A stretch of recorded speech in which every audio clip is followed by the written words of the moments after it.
This episode of Another Great Day is brought to you by Pilots, the bus drivers of the sky. Sorry, Dave.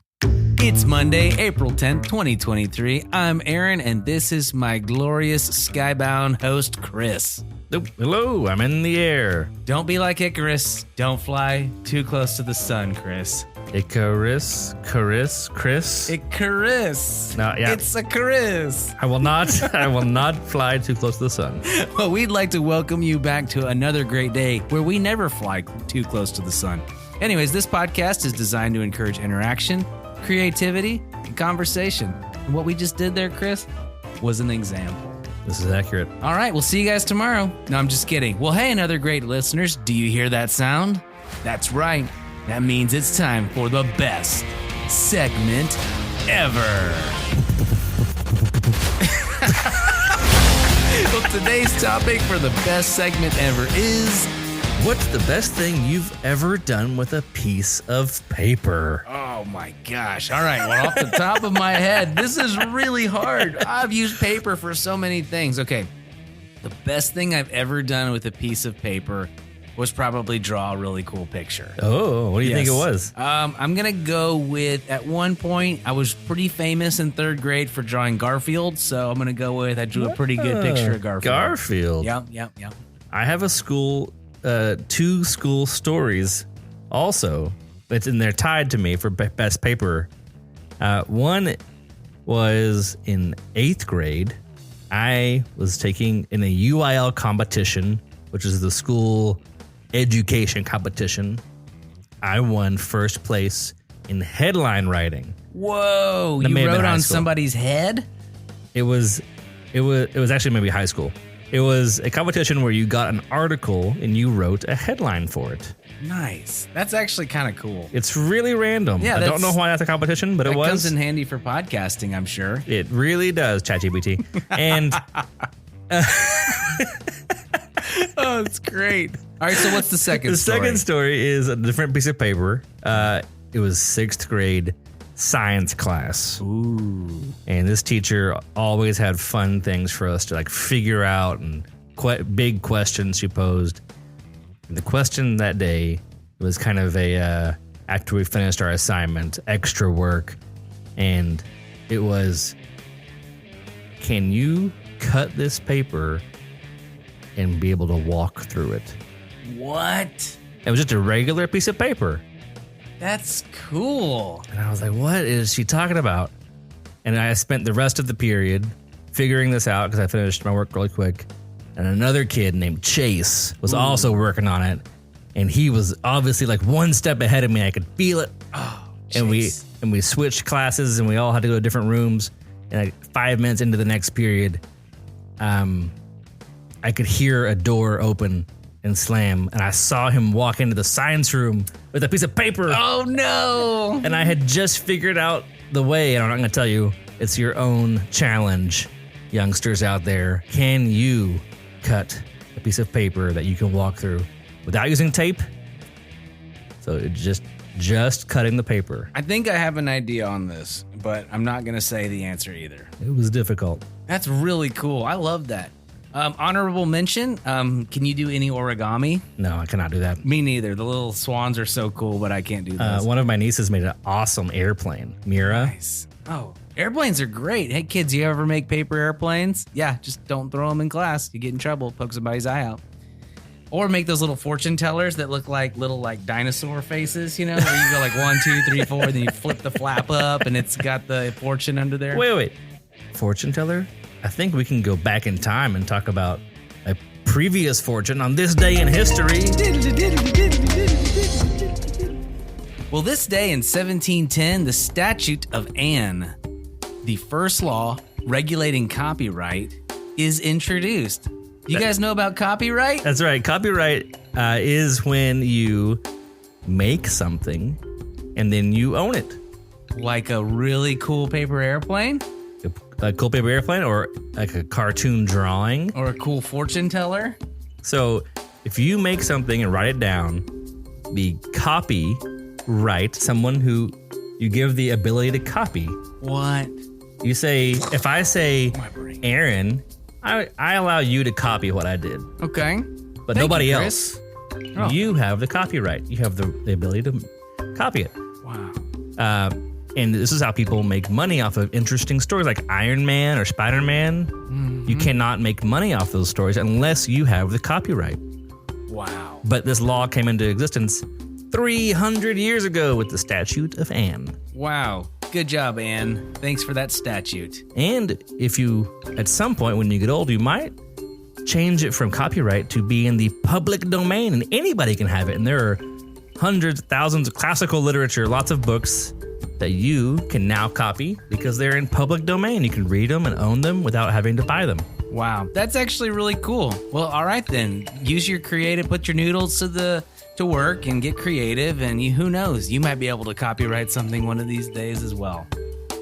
And that'll do it for this day in history. Well, this next segment's called the Question of the Day. Don't you like that relaxing music? I sure do. Well, if you're new to this, we're going to ask a question and encourage you to take a minute to answer the question with those around you. We'll give you about 10 seconds to answer, and if you need more time, feel free to pause the show and come right back. Today's question of the day is, if you could be successful at something creative, what would it be and why? We'll be right back.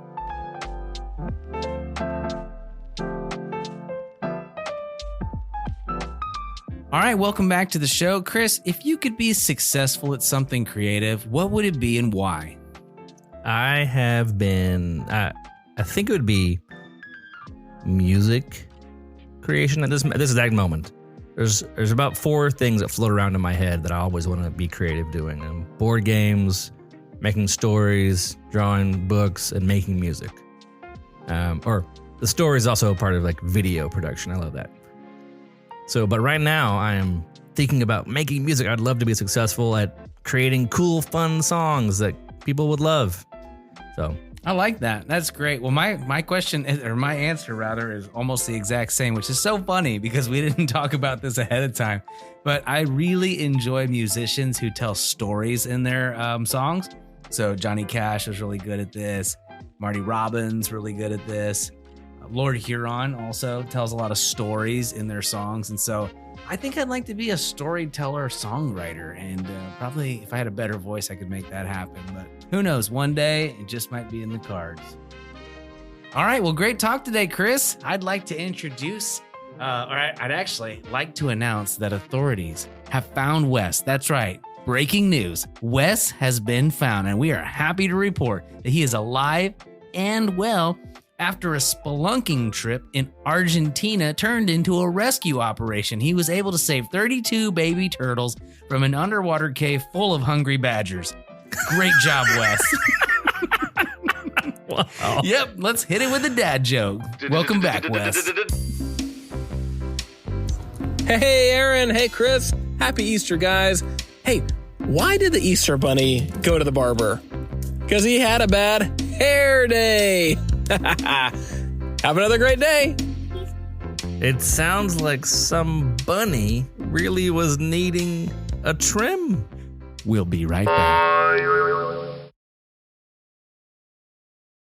Well, hey, and welcome back to another great day. I'm Aaron, and that's Chris, and we're so glad you're here. This part of our show is called The Word of Wisdom, and this is where we'll take a minute to go through a proverb or wise saying and then give you our take. Today's word of wisdom comes to us from Proverbs 21:16. The NLT version of the Bible says, "The person who strays from common sense will end up in the company of the dead." Whoa. And the Amplified version of the Bible says, "A man who wanders from the way of understanding godly wisdom will remain in the assembly of the dead." And we encourage you at this moment to take a time and discuss this with the people around you. See what they think this means and see if God can help you understand it. Good idea, Chris. We'll be right back.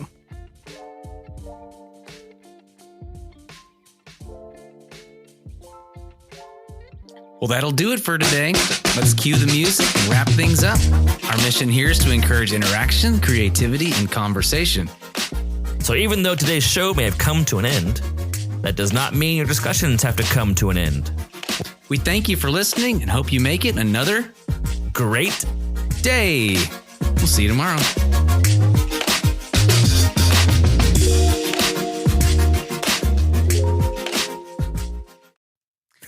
So here's what I'm thinking, Chris. All right. I just had this random thought unprovoked. Didn't even feel like I needed to take the baton at all. Just sitting here thinking about the Beatles, you know? And I'm curious, what's your favorite Beatles song? The Beatles' favorite song of the Beatles. Do you have a favorite Beatles song? Yesterday is fantastic. Yesterday was great. And Easter I remember is amazing. seeing Oh, you mean the song Yesterday? Yesterday, the Sorry. song. I remember seeing Paul McCartney at the Super Bowl sing Hey Jude. And it was really epic. Like a whole huge, gigantic mega stadium was singing for minutes. I don't know. It was pretty epic. But the first song that comes to my mind is what's the Friend song from Wonder Years? What would you do if I sang out of tune? Would you stand up and walk out on me? Which is, I don't get know. by with a little help from my friends. Yeah, that one. I don't remember who. Joe Cocker did it for the Wonder Years. Yeah, I don't know who He did it covered first. The Beatles did it first. But It was I on, don't know why, but that song, I just love it. That's a great song. There are actually a ton of great songs. Shocking, breaking news. The Beatles have some good music, but I'd have to say "Come Together" is my favorite one. Oh, that's as a a fun bass one. player because it's got the cool. Doom, doom, doodle, doo, doodle, doodle, doodle, doodle, doodle, doo. I think that's pretty cool. Well, what about this one? Like, if there was a statute or a law named after you, what would it be about? Like, what would the statute of Chris be? And what would the statute of Aaron be? That's what I want to know. So I'm going to answer for you and you answer for me. Oh, okay. Right? All right. The statute of Chris would require that all get-togethers, whether there are two or more gathered, require fancy cheeses to be presented for the hangout. And that's the statute of Chris. Punishable by 10 years in cheese jail. No cheese? No cheese Oh, for dear. 10 years. Wow. Yeah. We take it seriously. I don't want to here. live in that land. We take it seriously here on Actually, another great day. If everyone was compelled to bring off some cheese, that would be fantastic. Yeah, it'd be wonderful. The statute of Aaron. I don't know. I'm trying to think. It would be that you're required to walk into a room, all people, everywhere, and smile with an electric vibe that says, "I'm glad to be here, and I'm glad you're here too." Hey, I like that statute. That's a good one. Well, we're gonna end this one on a good note. Hit the end sound and let's go. The end.